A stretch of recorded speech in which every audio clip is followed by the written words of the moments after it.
Hello everyone, study with us में आपका एक बार फिर से स्वागत है। और आज इस वीडियो में हम मुगल काल की प्रशासनिक व्यवस्था के बारे में चर्चा करने वाले हैं। प्रशासन व्यवस्था से संबंधित जितने भी सवाल हो सकते हैं वो आज हम इस वीडियो में डिस्कस करेंगे। वीडियो जो है सुपर इंपॉर्टेंट है। अगर आप लोग तैयारी कर रहे हैं यूपी ट्रिपल एस सी पेट एग्ज़ाम के लिए 20 अगस्त को होने वाले इस पेट एग्ज़ाम से रिलेटेड अगर आपको किसी भी प्रकार की जानकारी चाहिए तो आप हमें कमेंट बॉक्स में पूछ सकते हैं। और अगर आप हमारी पहले की सभी वीडियोस को देखना चाहते हैं तो हमारी एक अलग से प्लेलिस्ट है जिसकी लिंक जो है डिस्क्रिप्शन में दे दी गई है, जहां पर आप क्लिक करके हमारी सभी वीडियोस को भी देख सकते हैं। वीडियो पसंद आए तो लाइक ज़रूर करें और चैनल को सब्सक्राइब नहीं किया तो ज़रूर कर लें, ठीक है, ताकि अधिक से अधिक वीडियोज़ आपको मिल सकें। और वीडियो को शेयर करें ताकि ज़्यादा से ज़्यादा लोग हमसे जुड़ सकें, ठीक है, और लाइक तो ज़रूर करें। तो चलिए शुरू करते हैं। तो सबसे पहले जो है जहाँ से अधिक क्वेश्चन पूछे जाते हैं उस पर चर्चा करेंगे, जैसे कि उच्च अधिकारी। ठीक है, मुगल काल के उच्च अधिकारी कौन कौन से थे? तो मीर आतिश की अगर हम बात करें, मीर आतिश जो होते थे, ये शाही तोप खाने के प्रधान हुआ करते थे, जिनका कार्य होता था तोप खानों की देखरेख करना, ठीक है, तोपों का निर्माण करना और जो गोले होते थे तोप खानों के लिए उन सब का प्रबंध करना। ठीक है, नेक्स्ट है मीर अर्ज। मीर अर्ज का काम होता था, पत्रों के प्रभारी होते थे, पत्रों का लेखन करना, पत्रों को पढ़ना, ये काम होता था मीर ए अर्ज का। मीर ए तोजक की अगर हम बात करें तो मीर ए तोजक का कार्य जो होता था वो होता था धर्म से संबंधित, जितने भी धार्मिक अनुष्ठान वगैरह होते थे उनकी देखरेख करना जो है इनका कार्य होता था। तो हम कह सकते हैं कि ये धार्मिक अनुष्ठान के अधिकारी होते थे। नेक्स्ट है मुसर्रिफ। मुसर्रिफ की अगर हम बात करें तो ये आय व्यय का लेखा जोखा रखने का कार्य करते थे, ठीक है, मुसर्रिफ। और मुस्तौफी की बात करें हम, मुस्तौफी जो होते थे ये व्यय की जांच करते थे। व्यय की जांच करते थे का मतलब ये है कि कितना पैसा कहाँ पर खर्च हो रहा है, क्या वो खर्च हो रहा है या नहीं हो रहा है, इस सब की जांच करना। ठीक है, नेक्स्ट है मुसद्दी। मुसद्दी जो होते थे ये बंदरगाह के प्रमुख होते थे, ठीक है। इनका कार्य होता था ये पता करना कि बंदरगाह का संचालन सही रूप से हो रहा है या फिर नहीं हो रहा है, ठीक है। और उसके बाद हैं मीर ए बर। मीर ए बर जो होते थे ये मुगल काल में वन विभाग के प्रमुख अधिकारी होते थे, ठीक है। मीर ए बर, इनका कार्य होता था वनों की देखरेख करना। और फिर अगले जो अधिकारी हैं वो हैं वाकिया वाकियानविश, ठीक है, वाकियानविश। तो वाकियानविश की अगर मैं बात करूं तो ये गुप्त पत्र के लेखक होते थे, ठीक है। गुप्त जो पत्र होते थे उनको लिखने का, उनको पढ़ने का कार्य करते थे। काजी होते थे, काजी का कार्य होता था न्याय करना, ठीक है। तो हम कह सकते हैं कि ये न्याय विभाग के प्रमुख होते थे काजी, ठीक है। और अब बात करते हैं प्रांतीय शासन की इकाइयों के बारे में। तो मैं बता दूं जितने भी मुगल शासक रहे थे उनके दरबार में जो है अलग अलग संख्या में प्रांत थे। जैसे कि सबसे पहले प्रांत की मैं इकाइयाँ आपको बता देता हूँ। जो प्रांतों का समूह होता था उसे सूबा कहा जाता था, या कहीं कि जो प्रांत होते थे ना उन्हें सूबा कहा जाता था। और सूबे से छोटा जो होता था क्षेत्र वो सरकार कहलाता था। सरकार से जो छोटा छोटा क्षेत्र होता था वो परगना कहलाता था। और परगने जो होते थे परगना के अंदर वो छोटे छोटे गांव कहलाते थे। तो सबसे छोटी इकाई क्या हो गई? गांव। और सबसे बड़ी इकाई कौन सी हो गई? प्रांत की सूबा। ठीक है, ये पॉइंट आपको याद रखना है। अकबर के दरबार में कुल कितने सूबे थे? ये सवाल कई बार पूछा गया है। तो 12 सूबे थे। उसके बाद निरंतर देख सकते हैं आप जितने भी मुगल शासक आए उन्होंने सूबों की संख्या जो है बढ़ाई थी। जहांगीर के दरबार में कुल 15 सूबे थे। और या कहीं की देखिए सूबे कंफ्यूज ना होए, सूबे को आप प्रांत के रूप में याद कर सकते हैं, ठीक है, इसमें कंफ्यूजन हो ही नहीं है, कोई है ही नहीं इसमें, ठीक है। और शाहजहां के दरबार में कुल 18 प्रांत थे, ठीक है, या कहें कि 18 सूबे थे। और औरंगजेब के दरबार में कुल 21 सूबे थे, या कहीं दरबार कहें या कहें कि शासनकाल में।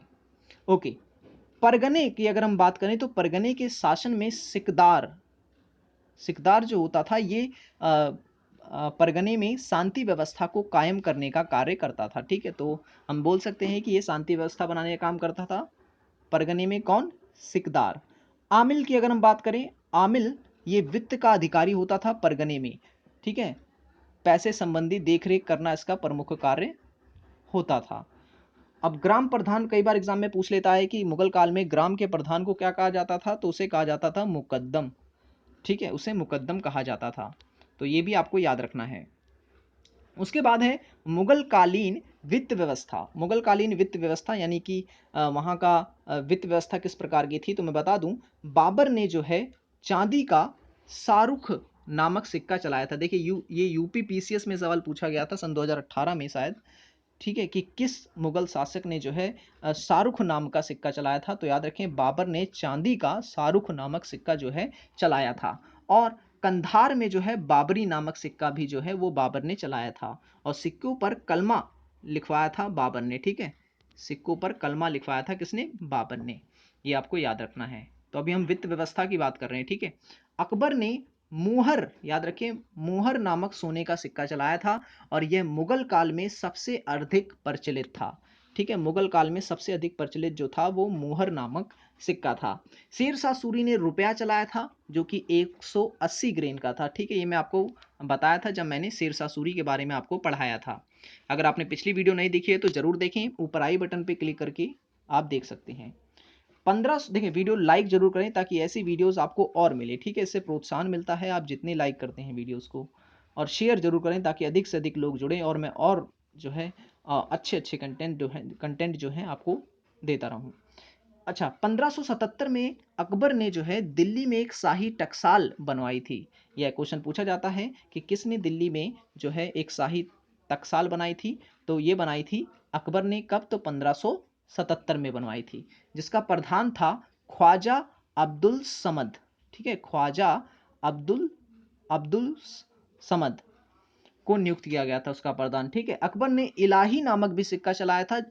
ठीक है, याद रखें, इलाही नामक सिक्का किसने चलाया था, तो अकबर ने चलाया था। ठीक है, ओके। और मैं बता दूं, अकबर ने एक धर्म भी चलाया था, दीन ए इलाही, जिसके बारे में मैं आपको बता चुका हूं। और तांबे का एक सिक्का चलाया था अकबर ने जिसका नाम दिया गया था दाम। ठीक है, दाम। और अगर आपसे पूछता है सवाल कि किस मुगल शासक ने राम और सीता की मूर्ति के सिक्के छपवाए थे, तो याद रखें अकबर ने किया था ऐसा। ठीक है, राम और सीता की मूर्ति के सिक्के जो है अकबर ने ही अपने साम्राज्य में चलाए थे। जहांगीर ने एक सिक्का चलाया था जिसका नाम था निसार। ठीक है, निसार। और औरंगजेब ने एक सिक्का चलाया था जिसपे उसने कलमा अंकित करवाया था। ठीक है, तो मुगल साम्राज्य के दो शासकों ने कलमा अंकित करवाया था, किस किस, बाबर ने और औरंगजेब ने। ओके, अब बात करते हैं मुगल का। अच्छा, एक चीज और रह गया कि मुगल काल में टकसाल का जो अधिकारी होता था उसे दरोगा कहा जाता था। ठीक है, उसे दरोगा कहा जाता था, ये भी आपको याद रखना है। ओके, नेक्स्ट है मुगल काल में सेना। तो मुगल काल में अगर हम सेना व्यवस्था की बात करें तो वहाँ की सेना जो थी काफ़ी मजबूत थी। ठीक है, मुगल काल में जो सेना थी वो दशमलव पद्धति पर विभाजित थी। दशमलव पद्धति पर विभाजित थी का मतलब ये है कि 10-10 का समूह जो है सेना का बनाया गया था उस समय। ठीक है, तो कहा जाता है कि मुगल साम्राज्य की जो नींव होती थी ये उसकी सेना ही थी। सेना को जो है मुगल काल में 4 श्रेणियों में विभाजित किया गया था, जिसमें शामिल थी अधीनस्थ सेना, ठीक है, मनसबदारों की सेना, ठीक है, और अहदी सेना जो कि बादशाह के सैनिक होते थे, और दाखिली सेना या सैनिक। ठीक है, तो ये 4 श्रेणियां थी सैनिकों की। ठीक है, और सिलेदार, सिलेदार किसे कहा जाता था, सिलेदार कहा जाता था घोड़े व अस्त्र शस्त्र की व्यवस्था करने वाला जो अधिकारी होता था उसे सिलेदार कहा जाता था। जिंसी किसे कहा जाता था, तो जिंसी जो है भारी तोप को कहा जाता था। ठीक है, भारी तोप को कहा जाता था। लेकिन अगर आपसे पूछे तो कि जिन से कामिल किसे कहा जाता था, तो याद रखें जिन से कामिल जो है से अलग है। जिन से कामिल का मतलब होता है तेलीय फसलें जो होती थी ना, जिन फसलों से तेल निकलता था उन फसलों को जो है जिनसे कामिल कहा जाता था, या कहें कि सर्वोत्तम फसलें जो मुगल दरबार में होती थी उसे जिनसे कामिल कहा जाता था। लेकिन अगर आपसे जिनसी पूछे तो ये भारी तोप को कहा जाता था। ठीक है, और मीर ए आतिश कहा जाता था तोप खाने का प्रमुख अधिकारी। ठीक है, अच्छा, इसके बारे में आपको बता चुका हूँ ऊपर।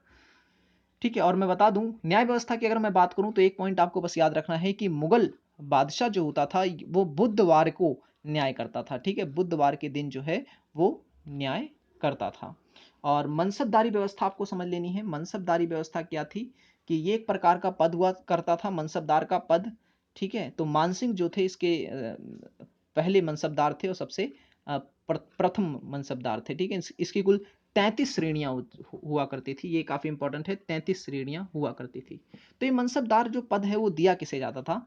तो इसके लिए जो है एक कंडीशन बनाई गई थी कि जिस व्यक्ति के पास जात और सवार 7-7 हज़ार होंगे, ठीक है? जात, अच्छा जात क्या है? तो याद रखें, जात होते थे पैदल सैनिक और सवार होते थे घुड़सवार सैनिक।